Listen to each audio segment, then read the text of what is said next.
The definition of a tragedy. I have it pulled up. An event causing great suffering, destruction, and distress, such as a serious accident, crime, or natural catastrophe. There's also another definition, and anyone that knows of Shakespeare is well aware of what a tragedy is. A play dealing with the tragic events and having an unhappy ending, especially one concerning the downfall of the main character, like a Romeo and Juliet. They have others. When you read more about this kid and you think of it in terms of a play, this is a tragedy. And I haven't been watching cable news for quite some time now. I haven't been watching any cable TV for quite some time, since football season ended. So I don't know if they're talking about it on Tucker or whatever. I don't care. I'm assuming they're not because I haven't seen anything about this information on social media yet. However, this article was posted by the Washington Post on May 25th, so yesterday at 1 a.m. 1 a.m. And the people that contributed to this article, by the way, was a reporter directly out of Uvalde, which is the town that this shooting took place in, and the Washington Post themselves. And I'm going to read most of it because you have to. They were talking to one of his old friends, and Santos Valdez Jr., 18, said he has known Ramos since early elementary school. They were friends, he said, until Ramos' behavior started to deteriorate. Valdez said that Ramos once pulled up to a park where they often played basketball and had cuts all over his face. He first said a cat had scratched his face, but then he told the truth, that he'd cut his face with knives over and over and over, Valdez said. I was like, you're crazy, bro. Why would you do that? Ramos said he did it for fun. So this kid had issues. Like, major issue. Who cuts their face up? And I know, girls especially, but boys too will cut their wrist. And that's a sign that they need help, for one. But your face, too? With a knife? In middle school and junior high school, Ramos was bullied for having a stutter and strong lisp, friends and family said.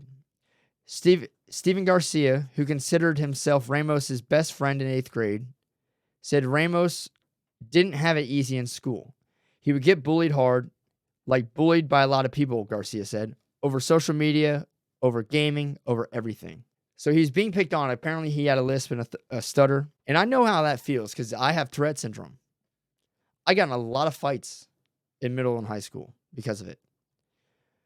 And some of the fights were life-changing, like quite literally, because of the trouble I got in or just, whether for better or worse, it doesn't matter. But I know what this is like.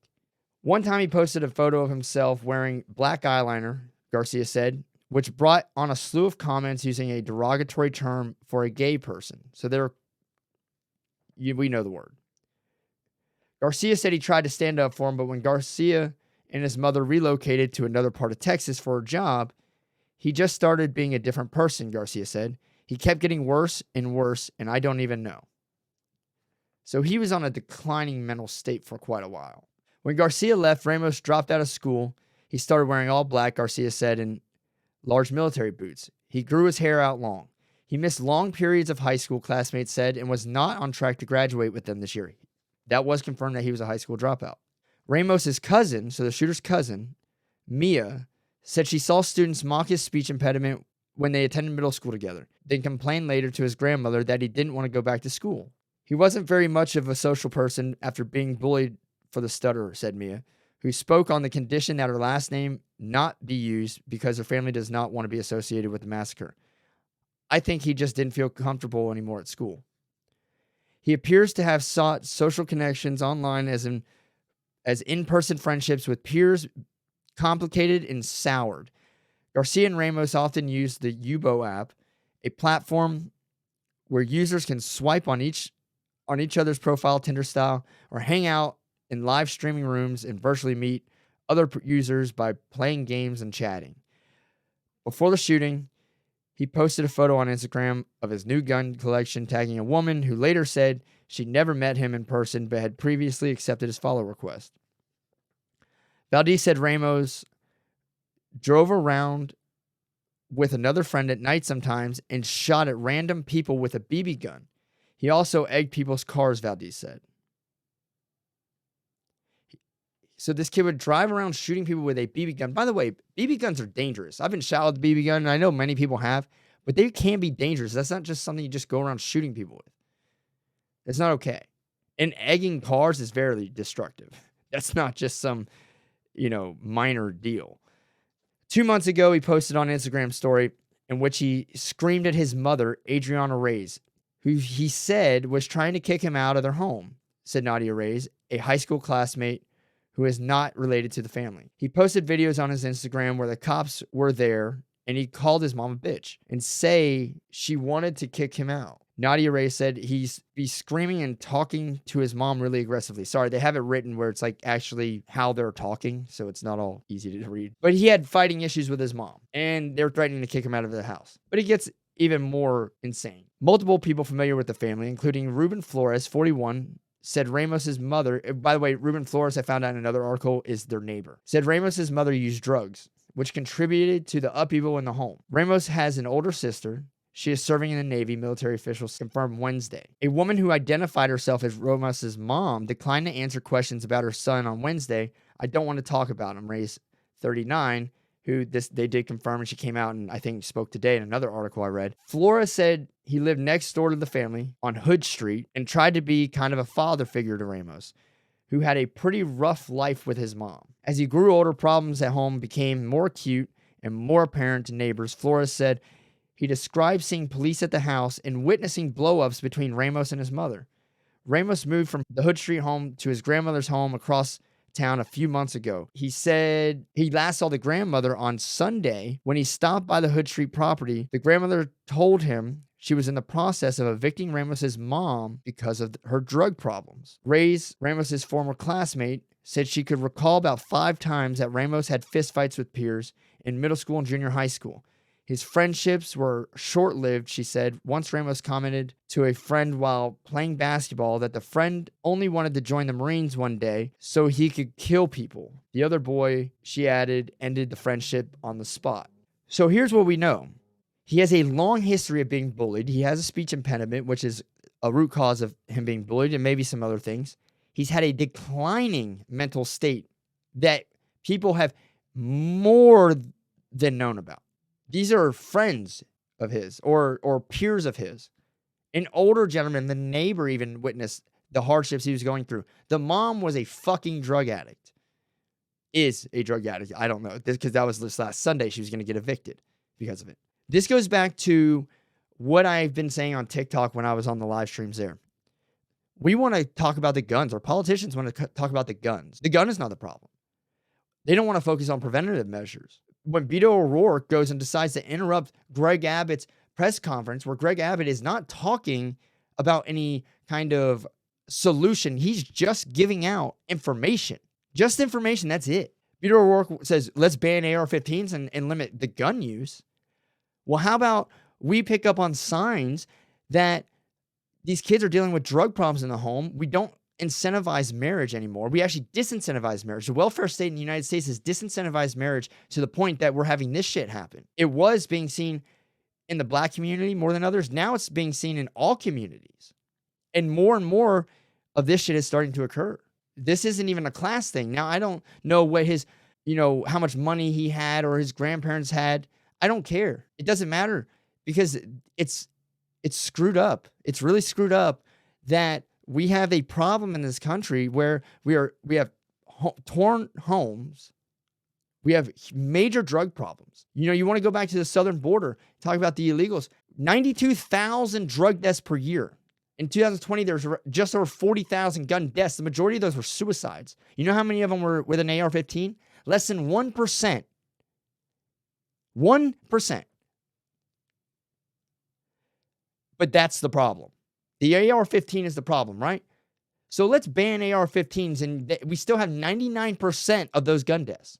99 fucking percent.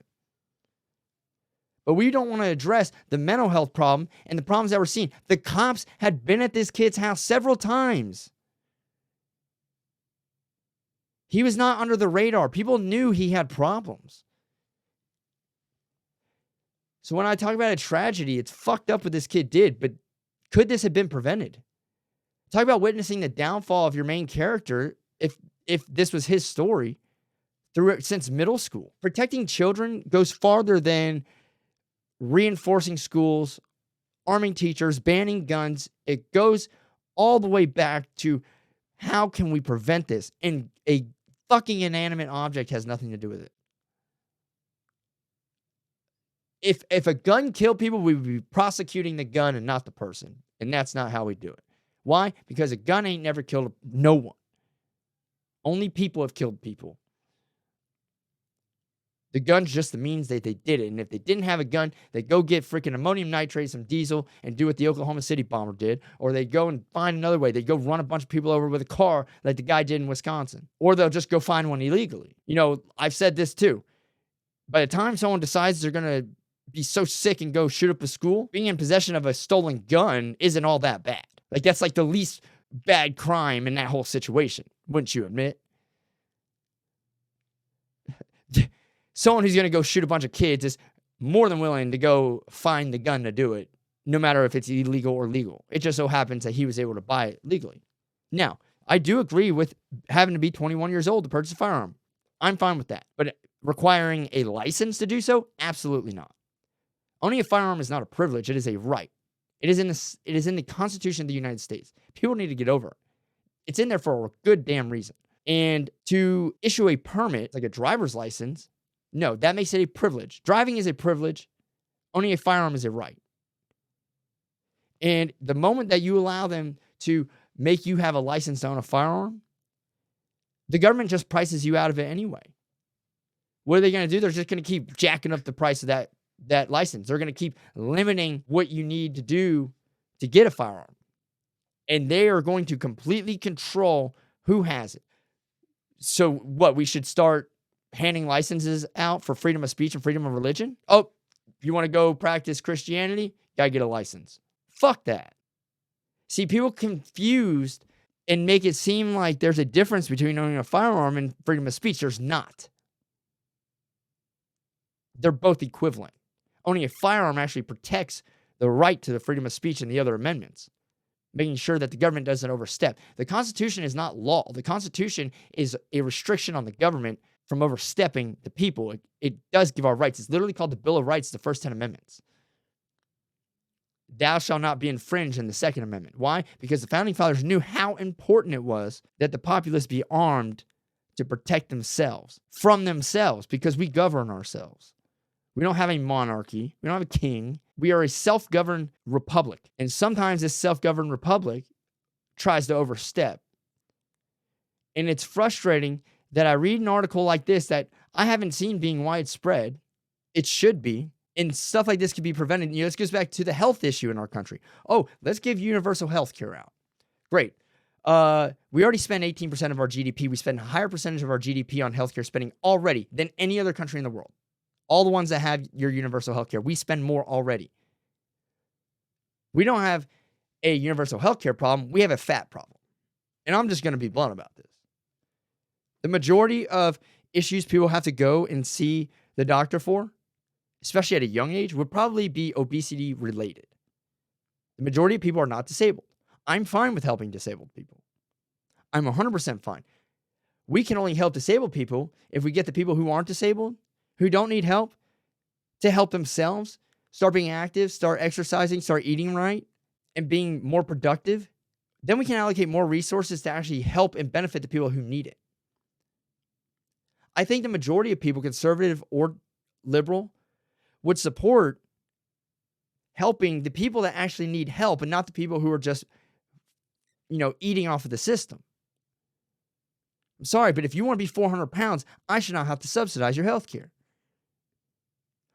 I'm more okay with paying for someone's mental health like this and allocating resources to something like this for a child, because this has been going on for a while, than instead of subsidizing freaking health care for people who just don't want to take 30 minutes a day to go on a walk.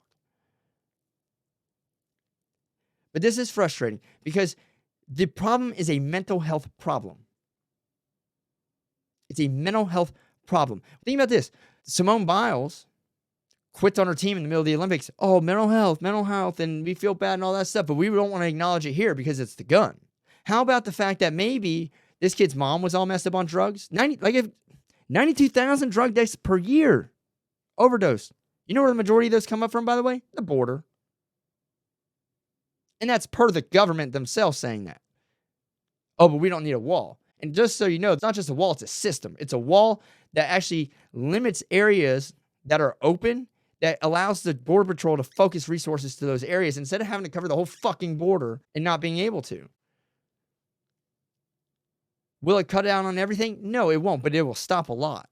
The other thing is vetting people before they come in here, not allowing undocumented immigrants, being realistic and honest about what this is, and it's breaking the law when people come in here. Are all of them criminals? Well, theoretically they are because they broke the law when they came here illegally. Do all of them commit crimes once after they get here? No, not all of them. And some of them are good people. Yes, they are. But there are some, and there are several, that are criminals and are doing it for an illegal enterprise. And the more you allow to come in, what's that do? That creates a black market for people helping them to get across. Yes, I'm fired up about this. I'm fired up because we don't see change, because the only change anyone wants to focus on is changing the inanimate object and the access to the inanimate object that they will have access to regardless, no matter what you do. But we don't want to focus on how we can actually help this and prevent it. We never want to focus on preventative measures. We only want to focus on fixing the solution after the shit's already been done. So that's my rant. And I'm going to post a link to this article so you guys can go read it. But we need to refocus our efforts in this country. We need to get a big reality check here.